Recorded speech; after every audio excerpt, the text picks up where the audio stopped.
and gentlemen. I am quite honored to have been invited by the Association for the Study of Classical African Civilizations, and I said it right, and the Shrine of Black Madonna to join me this evening here in Atlanta to talk about racism and black mental health. And somebody might say, why do we have to talk about racism? And what has that got to do with any kind of mental health or even black mental health? But I say that there is no more important topic than the topic of racism, not just for Atlanta, not just for the area of the world that we call the United States, but racism is a dynamic that impacts the entire world, the known universe as we know it here. And racism is the dominant dynamic on this planet. And if we do not understand racism, I might as well quote Mr. Neely Fuller, who says that if you do not understand racism, meaning white supremacy, then everything else that you think you understand will only confuse you. I'll say that again. If you don't understand racism, meaning white supremacy, and I think Mr. Fuller says what it is and exactly how it works, everything else that you think you understand will only confuse you. And I will follow up by focusing on how we have become accustomed to greeting each other. We have become accustomed to greeting each other within the framework of this dynamic of racism. We as black people, as people of African heritage, we greet each other by saying, hey, what's happening? And I maintain that our biggest problem has been that we really didn't understand. So we say what is happening means we didn't really understand what racism was all about. And I see us moving in this final decade of the 20th century into the 21st century with an increased knowledge and understanding very, very, very specifically of racism. And I do believe that with that understanding, we will be able to answer the question of what's happening and bring into being everything that we have envisioned and everything that our ancestors envisioned. It will be because we take our understanding to that level. Now, I read an article, I try to buy a lot of newspapers, and I picked up the Washington Post on the plane, somebody's old Washington Post for today. And I saw an article, a big article in the religious section of the paper, and it was talking about the United Methodists, the Church of Christ, I believe, and they are going to get into a study of racism.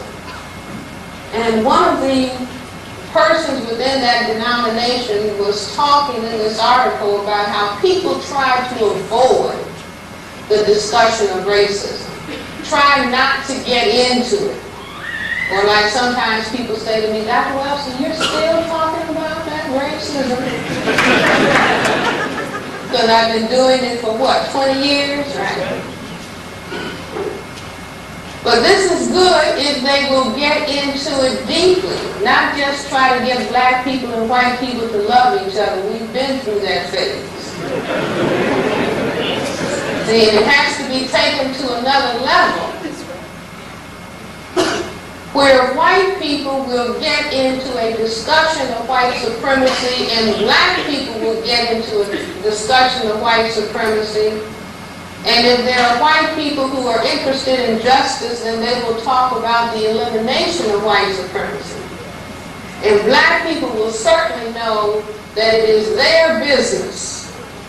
It is our mission on this planet to bring justice. It's just like the mission of parents is to see that the house is run well and that the children at house. Well, the great creator made black people the mothers and fathers of everybody on this planet.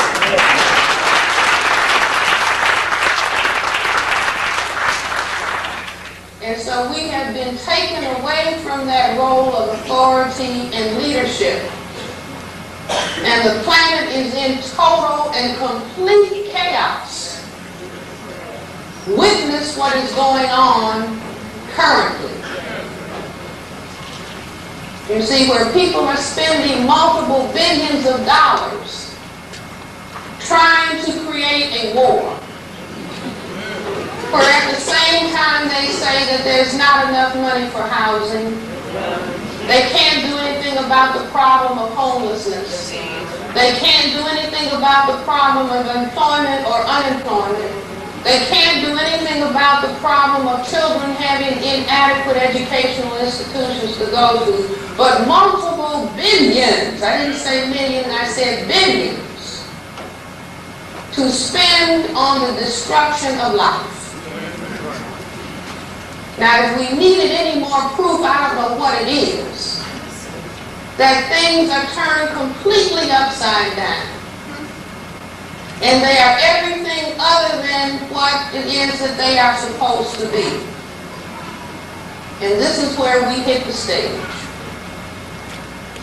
As I said, God made us the mothers and fathers of all of the people on the planet, from crystal black to white.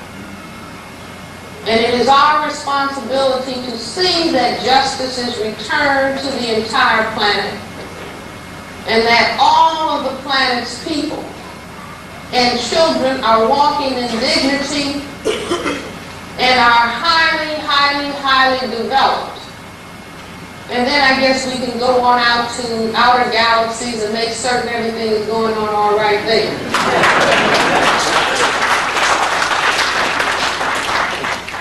But here we are with this very great problem in front of us that many people do not want to look at. But we are going to pull up all of the courage that we have. And we're going to ask the Creator in Africa, please bring to our attention everything that was bestowed upon us. And let us use this very great inheritance and endowment. Use all of these talents to increase our understanding and to correct this problem. So now, what is racism? And I talk the same thing over and over again when I'm talking to black people. Somebody said, well, do you say the same thing to white people? They asked me that today. And I said the exact same thing. And I follow what my father said. He used to say to my father, Daddy, why do you say the same thing over and over again? And he said, repetition has its virtue. And here I am at my age saying the same thing that he said. So we're going to go over this again for people who have heard it before and for people who have not heard it. What is racism? In 1967, I met a gentleman named Mr. Neely Fuller Jr. in the District of Columbia. I was a psychiatrist, having completed training in general psychiatry, and I was doing a fellowship in child psychiatry. And I knew that I had to understand racism if I was going to help black people get well. We were trained under Freudian psychoanalytic theory, and my brain computer said, even though I had to learn what they were saying, my brain computer said, that does not compute.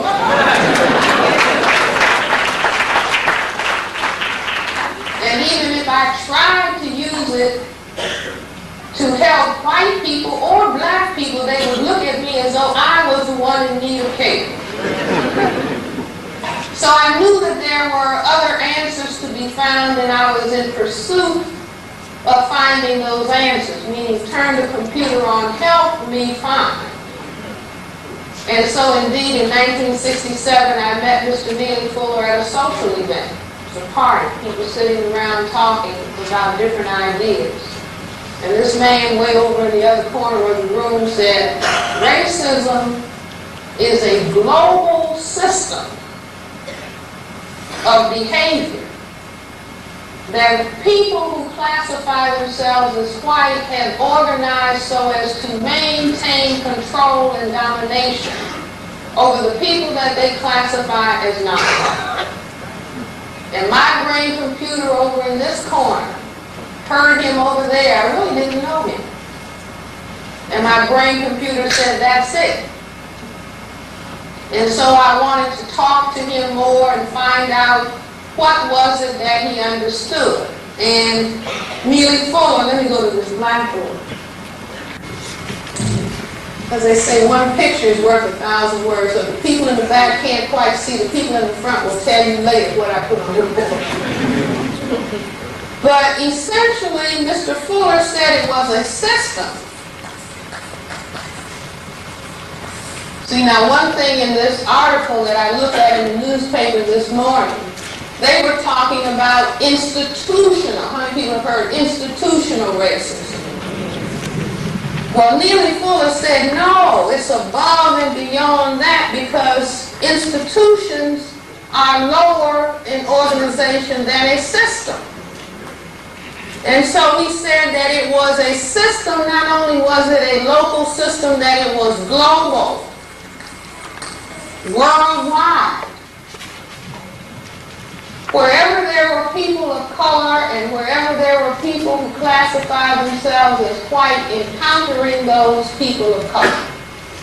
And he said this system functions in all areas of people activity: economics, education, entertainment, labor, law, politics, religion, sex, and war. Now that's everything. See, you can get everything that you want to think about under one of these areas of activity. I could put medicine under education, I could put it under labor, I could put it under law. Depending, I can deal with sex under medicine, okay? So, everything that we think about can come under one of these 9 areas of people activity. And so, when I heard him say that, and that he said it was global, I said, this is a fascinating idea, but why would the people who classify themselves as white, why would they think to do it? See, in little children, this is where you can study little children and become wise. What do they say? A little child shall leave him. Okay? Like I talked to a child in my office and I said, sweetheart, I don't want you to be sad. I want you to feel good and be happy. And an 11-year-old child said to me this week, I don't want to be happy, I want to be serious. You see, heavy. And I said, you are right, sweetheart. Gave that little boy IQ 175, right? But little children know to raise the question why, right? Why, Daddy? Why, Mommy? Why? Until you get tired of hearing it. But the child in its wisdom knows that that is the key to turning on the brain computer. So I said, why? Okay, if this is a system, racism, the R word. Racism meaning white supremacy. It's global. It encompasses everything, but why? And I remember Mr. Fuller said, Francis, well, you don't really need to understand why. Just understand how this system works. But you know, ladies have their own way to go, right? So I said, no, I got to understand why. Because if I can get down in the nitty-gritty and understand why they do it, that'll put us even further ahead of the game, I believe, in solving this problem. So I put that question in my brain computer. I didn't go into a big laboratory. I didn't go and start developing some statistical data and struggling with chi-square. I just told my laboratory brain computer, work on the question. What does it say? Ask and it shall be open. Ask and it shall be given, or knock and it shall. That's what this question. Why? Knock it. So I was really in my kitchen doing dishes and cooking. This is like months later, still struggling with this answer or working with it. And all of a sudden the brain computer came out with the printout.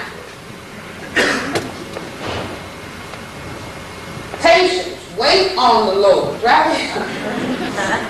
So what came out of my computer was this, that we are on this planet Earth, 1/10, if not fewer, of the people are white, 9/10 of the people, the vast majority, are black, brown, red, and yellow. The 1/10 keep talking about the genetic inferiority of the 9/10. See, read the newspaper, people. All the material comes in the newspaper because earlier this week, I don't know if you read it in your newspaper here, they reported on a research project done at the University of Chicago where they found out that the majority of white people have negative attitudes about black and others. I could have told them right. They probably use, like probably $350,000 on that project. I could have bought another pair of boots. But they didn't come up with the answer why, but one of the things that was in the newspaper this week was that the majority of white people think black people want to be on welfare, don't want to work, are lazy, and inferior to white people in terms of intelligence. This is 1991. And so I knew that back in the late 60s. So when my brain computer said, well, now these are the demographics on the planet, and the fact that the tiny minority that classifies itself as white and all these other people as non-white, the majority that is referred to as minorities, okay, that this minority is calling this majority genetically inferior. And so then my brain computer said, but wait, white means genetic recessive. And black, brown, red, and yellow means genetically dominant.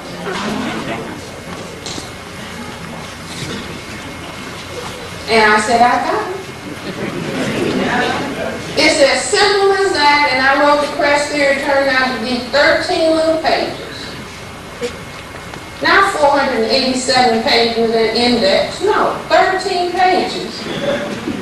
Very basic. Like Einstein said, really nature is straightforward in the final analysis, not all that complex. Very straightforward and very beautiful. I said, oh, they're talking about our genetics. That something is wrong with our genetics. But it's their genetics that are recessive. Right.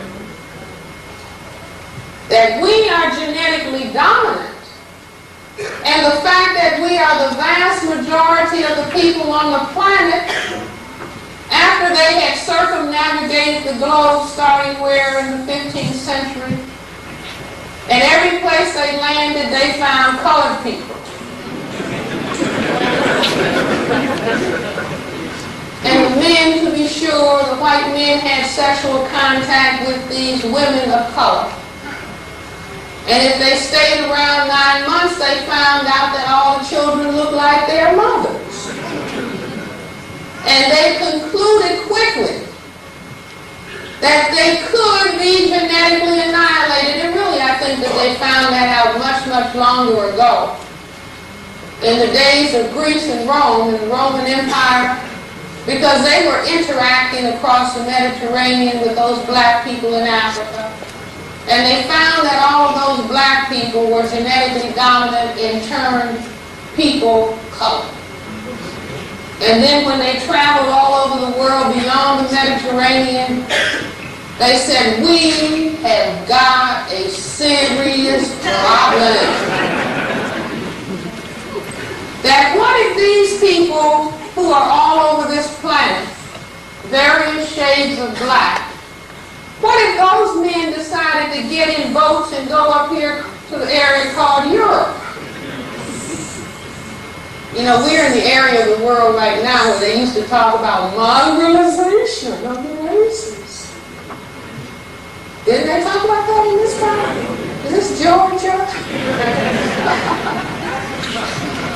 What were they talking about? The fact that black people could cause the entire population of white people to become black.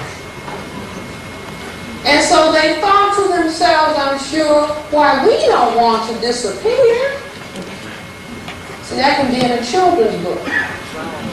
They sailed in little boats, boys and girls.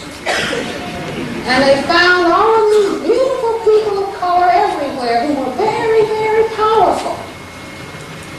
And they could cause the white people to turn black. And they said, oh my, we don't want that. And so they said, well, we will have to work out a means, a methodology to prevent that from happening. So what we must do is to go all over all the world and dominate and control the people of color in all areas of activity, and then we can prevent white genetic annihilation, and we can ensure white genetic survival. Are you with me? This is a workshop, right, guys? Does that make sense? But we didn't understand it. And we have not understood it because under white supremacy they taught us to hate black color, and we were struggling to get rid of it. And it was so powerful we couldn't get rid of it. So we weren't thinking that it was some people that were afraid of being genetically annihilated. So we were trying to get to the point where we could be genetically annihilated. Don't marry anybody darker than yourself. Has everybody heard that? I know this is an advanced class.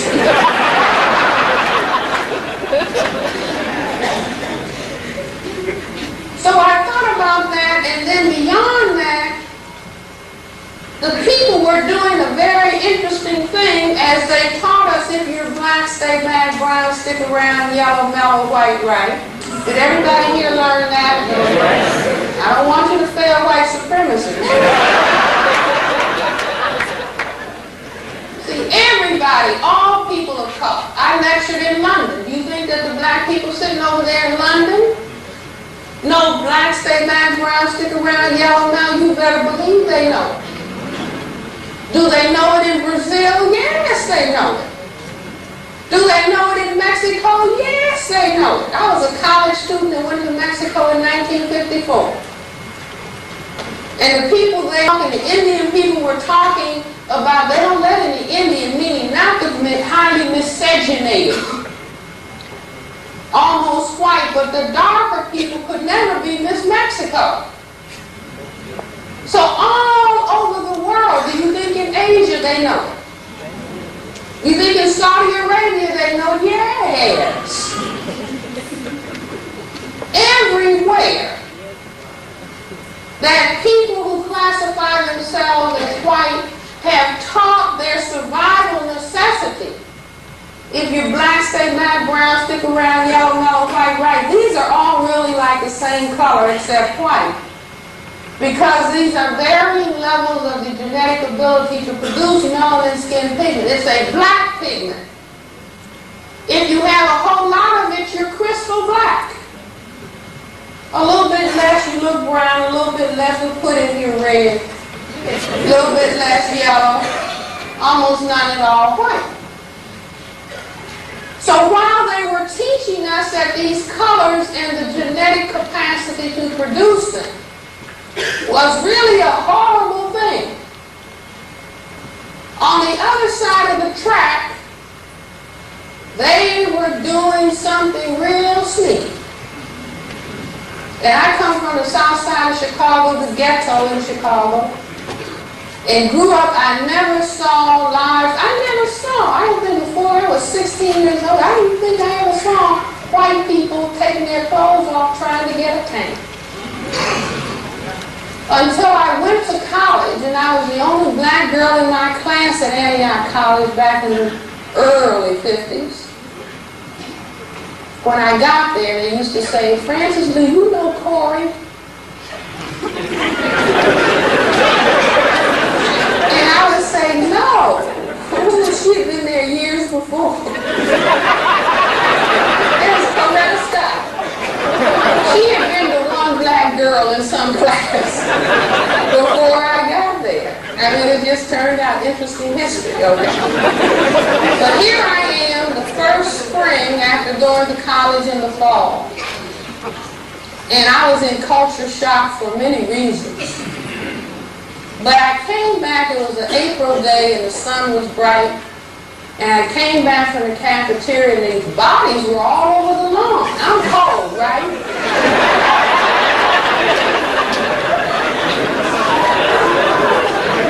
Like I was freezing in the hotel, but I figured out they had to come up and show me how to turn on the heat. Okay. See, Africa, we want heat. But I came back and here all these bodies, and I actually stood on the wall, really in culture shock. And I'm looking at these people. And then it may have taken me about, I hope it didn't take 5 minutes. But then they're suntanning? Do you understand what I'm saying? And then after the year got into the summer, and then they would say, "See, Francis? Now I'm your color." And I really couldn't figure that out in the 50s. And I couldn't figure it out until the late 60s. That while they were telling us we were ugly, you see, but at that same institution of learning, Antioch College, where I came home in tears one time, "Why did you send me here?" You know, I was in the days when your parents sent you where they wanted you to go. And my mother said to me, "There are some places," how did she put it like there are only some places where you can get certain things." And somehow I stopped crying. And what she was telling me, Francis, you're on a mission and you have to go and find out what these people are about. And so I realized, because I would be standing in the shower, you know, the group shower and the girls don't, and they would be looking, "Oh, look at Francis's car." I didn't understand. I've been brought up on this. Black, stay back, brown, stick around, and here they are admiring black. When we were trying to get rid of it, they were trying to produce it. And even when the physicians and the dermatologists said to them, "Don't go out in the sun like that, you'll get cancer." Time magazine reported several years ago when they did an article on the sun tanning harvest that one white person was informed that if they went to the suntan parlor on a regular basis, they would get skin cancer, and the person said, I don't care, at least I'll be a good-looking corpse.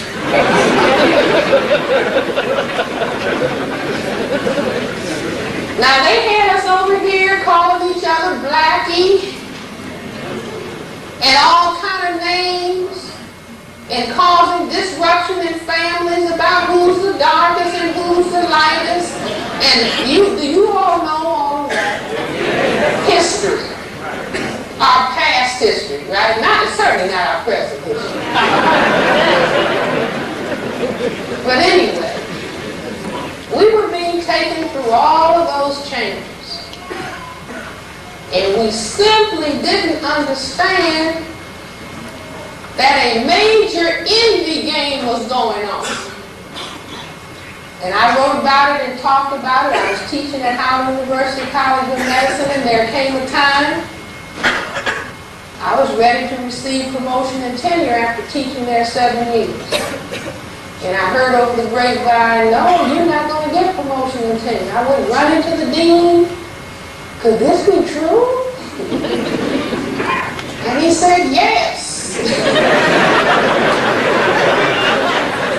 I said, why? And he said, that paper that you wrote. I'd only written the one paper, the Cress there. Well, what's the matter with it? It doesn't make sense for you to say or imply that white people are envious of black people's color. And I said, but I've got letters from them from all over the world. Which was true. Because when the white people saw me on television talking about it, a lot of white people wrote and said, you're right, I always wished I had color. Now imagine if we knew that 100 years ago. Do you think I would have to stand here talking about black men?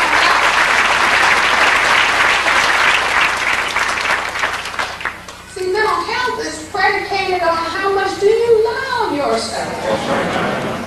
And how much do you love the reflection of yourself, meaning all the other colored people? See, I'd be out of a job. But no, they taught us the reverse. So that was why we're saying, well, what's happening? What's happening? I hate black and they're suntanning. What's happening? So I put that together, and all other kinds of things started falling in place. Like my grandmother used to say when she was teaching us how little children making puzzles, we're 5 years old, oh, it's too many pieces, we can't possibly. My grandmother would say, relax, and put all of the straight edge pieces over here on this side of the table. She was saying, Francis, establish the context. Once you establish context, everything else you can put in place. If you never establish context, then you are into nonsense.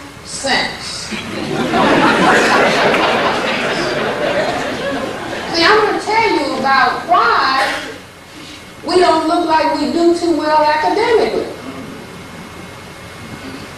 Because everybody who takes the IQ test and understands, they understand white supremacy. That's their system. And they understand what is what and what is what. And they didn't teach us that. So we're stumbling around and our brain computer is not making logic. I'm telling you, lining up and understanding white supremacy, you watch your IQ jump up to 275 overnight. So what did I start understanding? Because I had asked the question when I was a very young child, why? I asked my grandmother again.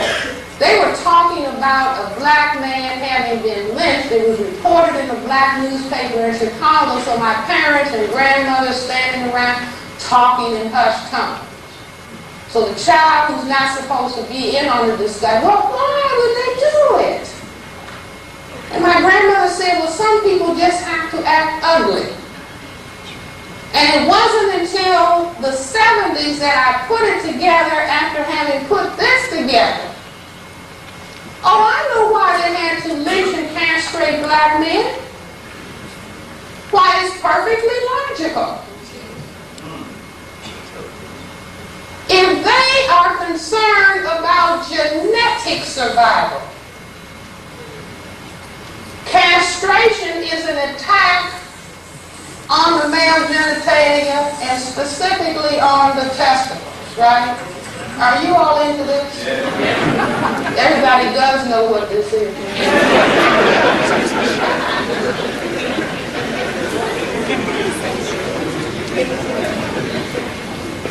So if there was a conscious or subconscious concern about white genetic annihilation or preventing white genetic survival, it will occur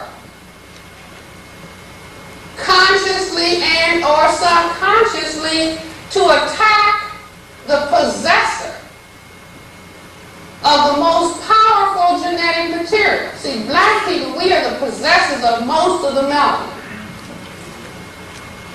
So we have the greatest potential to cause white genetic annihilation. And so therefore the attack on black people, we can't even talk about lynching and castration right now. It's so disturbing. But what you put on that is, why did they do it? And once you get the answer to why, then you can relax and discuss the matter. You see, because black men in their time, some black men have shot white men. Some black men have stabbed white men. Some black men may have punched a white man. I think Frederick Douglass punched his slave master. But there's no report of black men tampering with white men's genitals.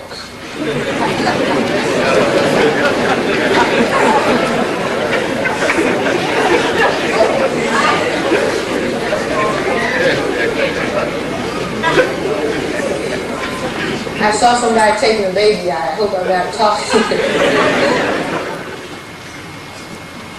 You see, so somebody can do a PhD dissertation on why black men don't have to be bothered about white man's genitals.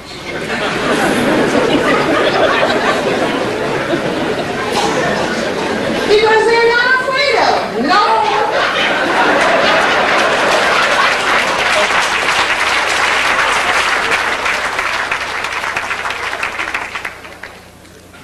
No big deal. No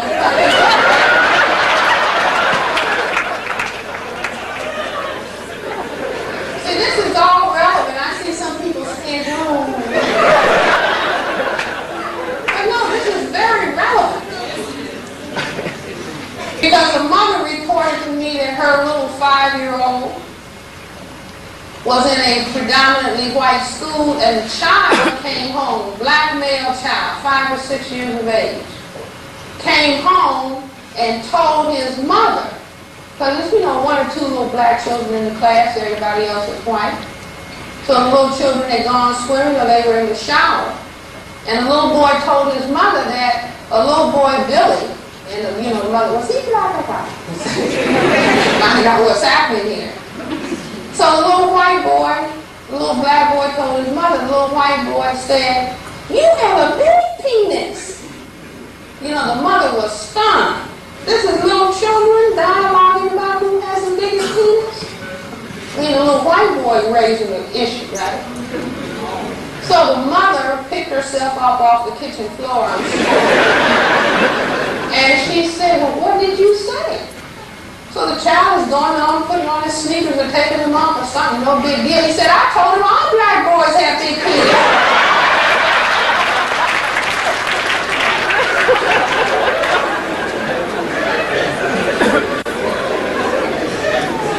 See, now there are people who may not understand how relevant this discussion is. But the discussion of who has the biggest penis is an ongoing discussion. And there's a reason that it is an ongoing discussion. A 5-year-old can say, well, I don't see why you keep raising the question, get 100 white men, 100 black men, and a tape measure and settle it. But I say that white people continuing to raise that question because black men don't go in the workplace talking about who has the biggest penis. But the concern at one level may be about size, but I say the other deeper concern is about the power of the genetic material that is in the testicles that exits through the phallus. And if you don't understand, somebody ought to say, do you know that in this area of the world called the United States, the highest rate of incarceration on the planet? And do you know who is there out of all proportion to their numbers in the population? The black male. 20% of whom are in prison, 10% of whom, 3% of whom are in the colleges. So if you want to deeply understand what's happening, it is because of the concern about the genetic power and the power to cause white genetic annihilation. That is causing that. For example, I also thought about justifiable homicide. What is that? What is it? Okay, this is a smart class. Justifiable homicide, the exact definition of it, has to be when a white male in uniform kills a non-white male. Because there's nothing on record of a black man in uniform ever killing a white man and saying, oh, I thought he had a weapon. No instances whatsoever. Does that mean that it's because the black man can see better? Or something else deeper is going on? I say something else deeper is going on. That I thought he had a weapon, and so therefore I know he's 14. I didn't know it at the time, but he's dead. Or he's 34, I thought he had a weapon, he's dead. Or he's 24, I thought he had a weapon, he's dead. Or he's 54, I thought he had a weapon, and he's dead. Well, he did have a weapon.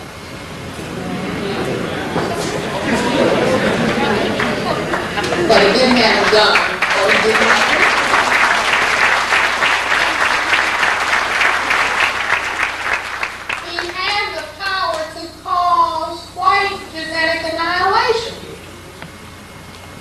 And by simply talking about it, you can win an election. Willie Horton. 2 words are more important than $1 million.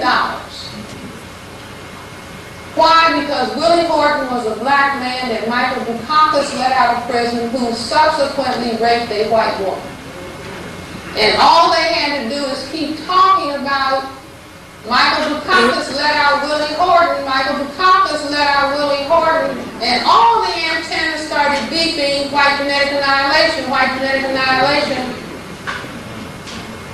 and the election was won. But understanding this, I also understood that the white brain computer collectively said, uh-oh, he has a weapon that can annihilate me. I must create weapon can do same thing. This is the front view of the male genitalia.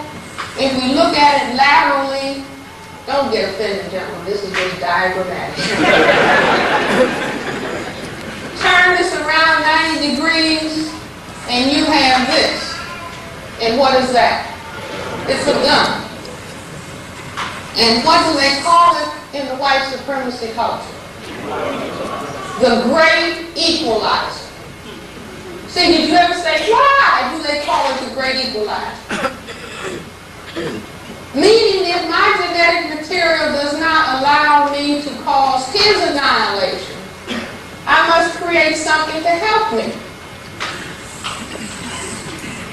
And so I invent the gun. It is worn on the hip at the same level as the genitals. Need I say more?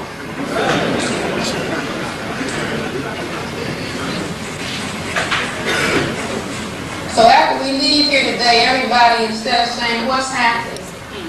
You greet other black people by saying, you do know what's happening, don't you?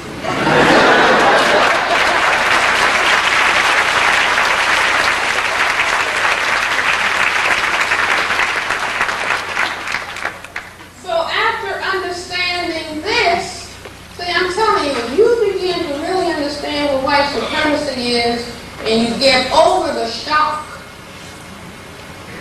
that integration won't be possible under white supremacy. Are there ushers available to pick up the people?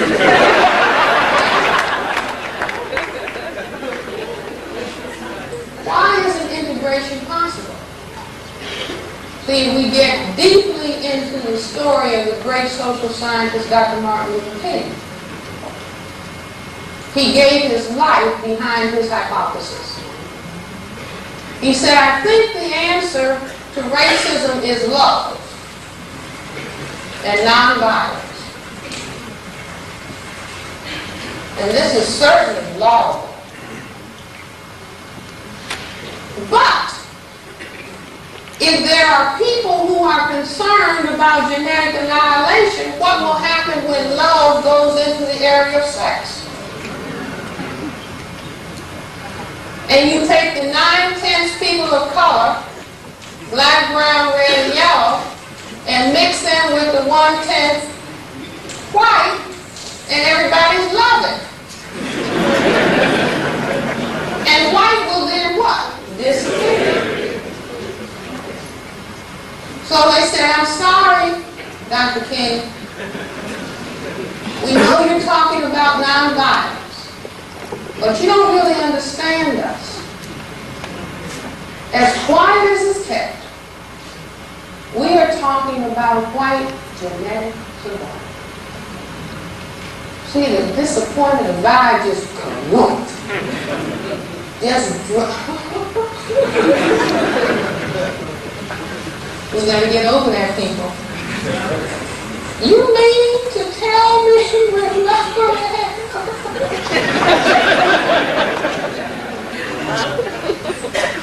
I wish it were possible, meaning that everybody could love.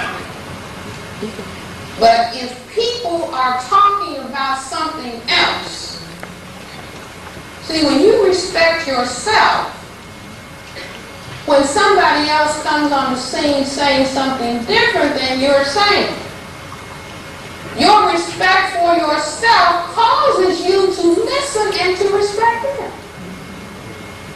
So if the Klan comes along and says, I'm talking about white survival, don't go into some hate act with a picket sign. Say, oh, okay, well, Cress Welsing explained that. Or the Nazis said, no, Aryan nations, white. We're killing the black people and the Semites. Now, I'm not going to just say, well, go ahead, but I will say, now, don't do anything to me or to us. But I understand what you're saying. You're telling me you're afraid. And so then we go back to look and see what they did. Here's the male genitals. And if the brain produces an abstract of that, you have a cross. Did you ever wonder why they burned the cross on a black person's lawn? Oh, that's just something they do. No, they're telling you. Your genitals can destroy me, so I'm going to what? Destroy you. So at this moment, let me advocate for this nice audience. Don't go yelling and screaming and picketing when somebody says they want to talk about white supremacy. Invite them to the shrine. And let them go into infinite detail. Say, we would like to, here you have a platform, or somewhere you have a platform, go to the church.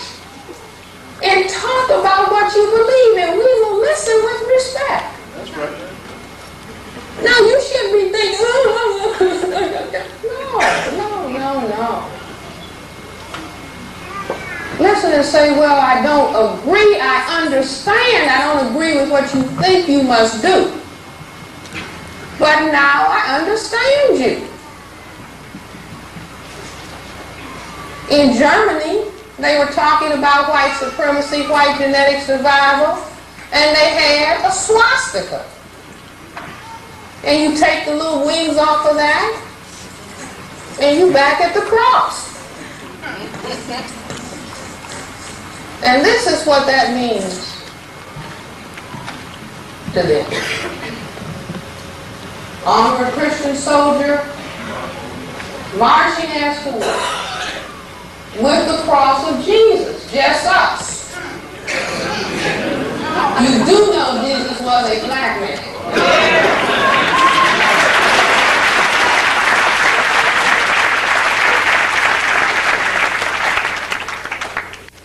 Start talking about with the cross of Jesus up in front, meaning we got this in our mind. That black man's genitals. We got to keep this under control by whatever necessary means. See how quiet it is? But we're going to get accustomed to thinking and talking because why? We have reached the end point.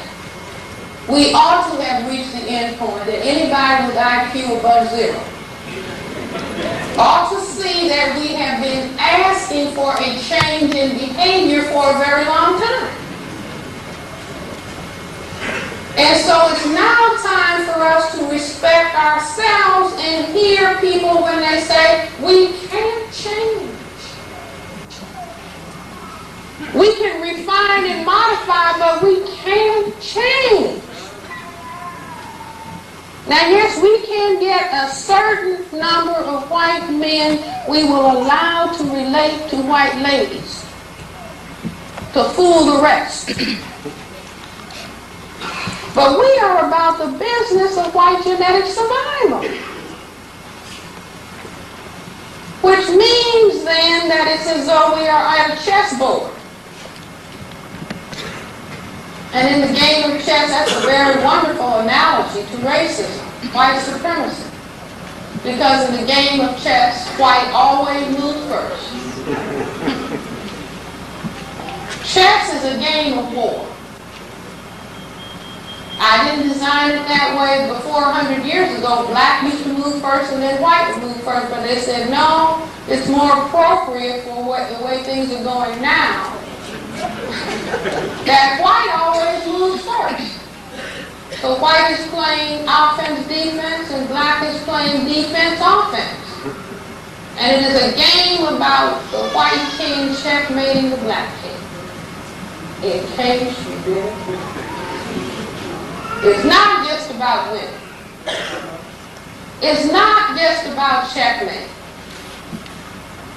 The game is based on what the first move is. And the first move is the white side of the chessboard moving. So understanding all of that, one Sunday it was very quiet in the District of Columbia. When it's quiet, you can think. That's why they have loud music for us. You see, and so it's so much sound stimulation that the brain computer goes into complete shutdown. But then they'll say, this is your soul station. This noise is to help keep you in oppression, and I'll addict you to it. Because I'll make your living conditions so horrible, and since you haven't figured it out, then you'll be trying to get away from the reality with sound or drugs or alcohol or something. But I'm here to tell you that quiet is what the brain computer needs. You see, or some quiet rhythmic music. So I said, that's white music, no, quiet. Black people in Africa set up those tone scales. You're not allowed now, no. But I said, quiet, oh, my brain computer is just humming along. What's happening? And then I said, oh, it was Sunday afternoon and the ball games were going on. So I said, the ball games must have a deeper significance. Put that in the brain computer, and shortly thereafter the brain computer said there are 2 series of ball games in the white supremacy system in culture. For somebody who's never heard me discuss it before, anybody who's heard, don't say it, please. But anybody who hasn't heard, what are the 2 series of ball games? See, you're looking at it all the time, but what? Mr. Fuller said, you don't understand racism, white supremacy, what it is and how it works. Everything else that you think you understand will only confuse you. So I'm asking you a question that you're looking at all the time. Are the Falcons playing right now? Who's playing? Oh, they told me. Saints and the Redskins. Okay? Or the Raiders, right? Who's playing? Redskins and 49. Okay, but what are the 2 series of ball games? No, that's a C answer.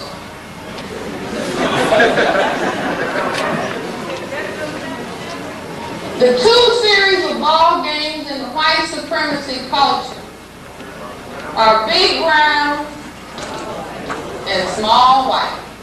Oh.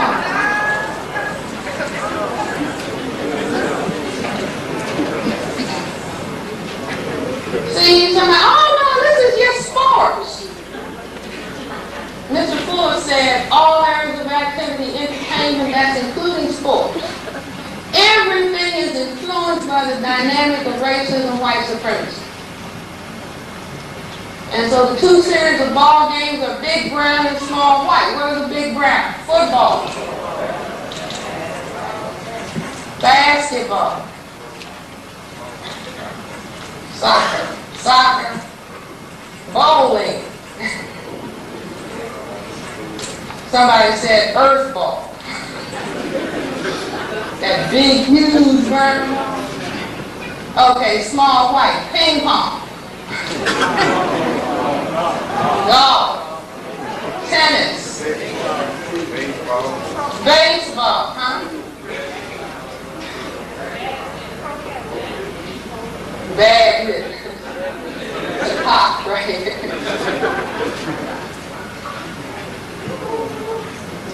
What does this mean? I told you that the fundamental issue in the culture is not democracy. Oh no, it's about competing economic systems. Yeah. While we have just watched what, the marriage of capitalism and communism, and who's still out in the field?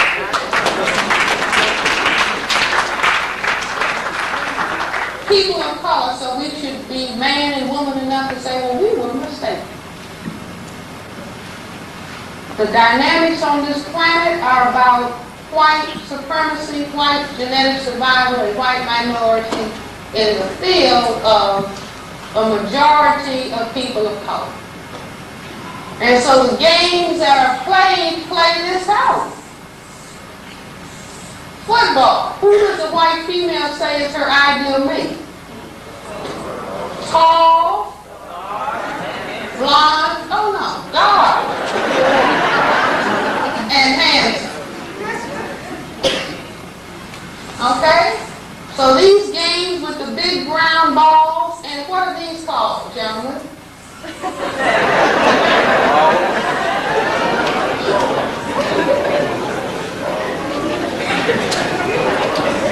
Balls, anybody?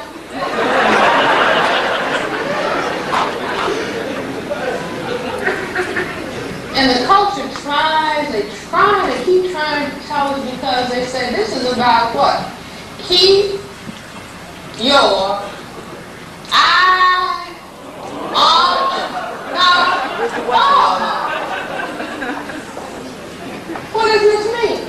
That's another way of saying what? White genetic survival prevent white genetic annihilation, because they're talking about these laws. But at the same time that there is a concern about white genetic survival, the white female says, my ideal mate is tall, dark, and handsome. And the white male says, sex symbols for me are black stockings, black negligees, and black underwear. And the white female says, when I'm really dressed up at my most sophisticated, I have on my basic black. And the white male says, when I'm dressed to the max, I have black tie and tails. Okay? At the same time that we think it's terrible to be black. So, these ball games is very important where they go. Where does this big brown ball go? Are there some white upright legs at the end of the field? And if we do not understand racism, I might as well quote Mr. Neely Fuller, who says that if you do not understand racism, meaning white supremacy, then everything else that you think you understand will only confuse you. I'll say that again. If you don't understand racism, meaning white supremacy, and I think Mr. Fuller says what it is and exactly how it works, everything else that you think you understand will only confuse you. And I will follow up by focusing on how we have become accustomed to greeting each other. We have become accustomed to greeting each other within the framework of this dynamic of racism. We as black people, as people of African heritage, we greet each other by saying, hey, what's happening? And I maintain that our biggest problem has been that we really didn't understand. So we say what is happening means we didn't really understand what racism was all about. And I see us moving in this final decade of the 20th century into the 21st century with an increased knowledge and understanding very, very, very specifically of racism. And I do believe that with that understanding, we will be able to answer the question of what's happening and bring into being everything that we have envisioned and everything that our ancestors envisioned. It will be because we take our understanding to that level. Now, I read an article, I try to buy a lot of newspapers, and I picked up the Washington Post on the plane, somebody's old Washington Post for today. And I saw an article, a big article in the religious section of the paper, and it was talking about the United Methodist, the Church of Christ, I believe, and they are going to get into a study of racism.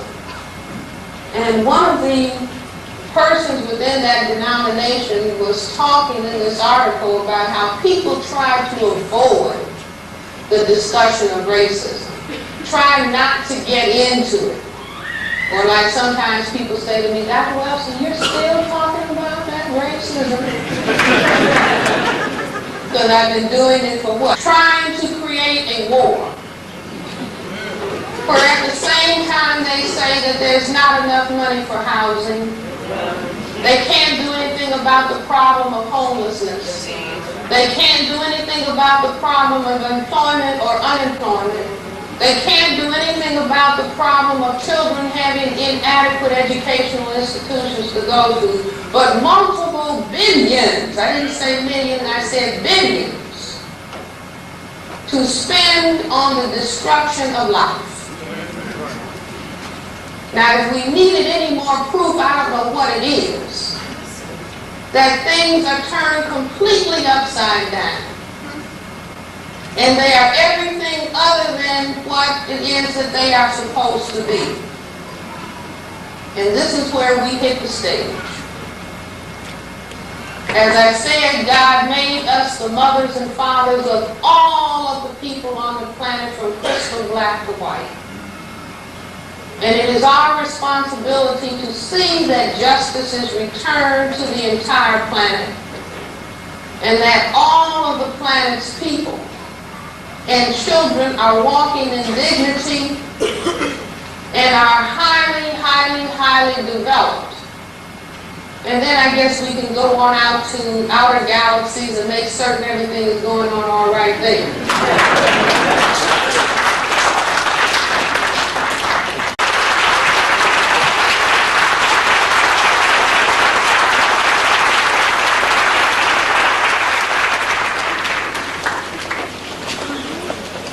Good evening, ladies and gentlemen.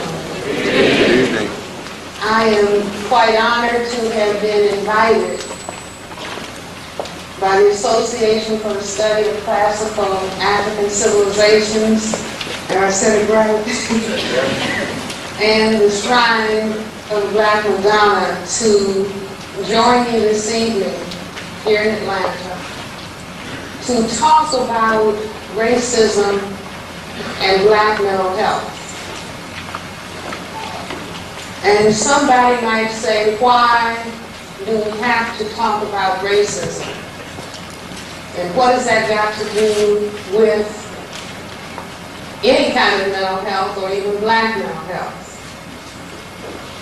But I say that there is no more important topic than the topic of racism, not just for Atlanta, not just for the area of the world that we call the United States.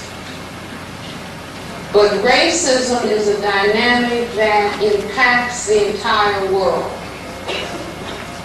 the known universe as we know it here.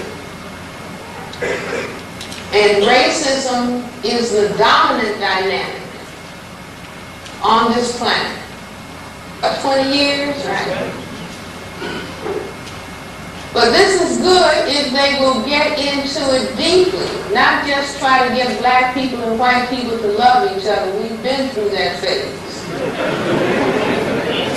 See, it has to be taken to another level,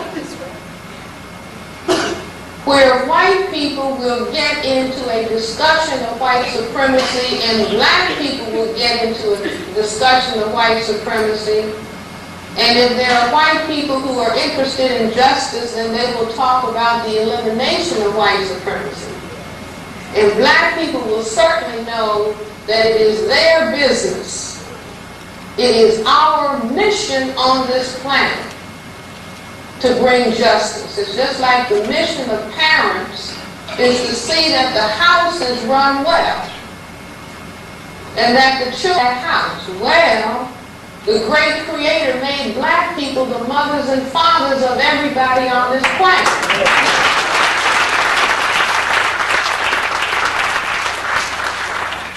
And so we have been taken away from that role of authority and leadership.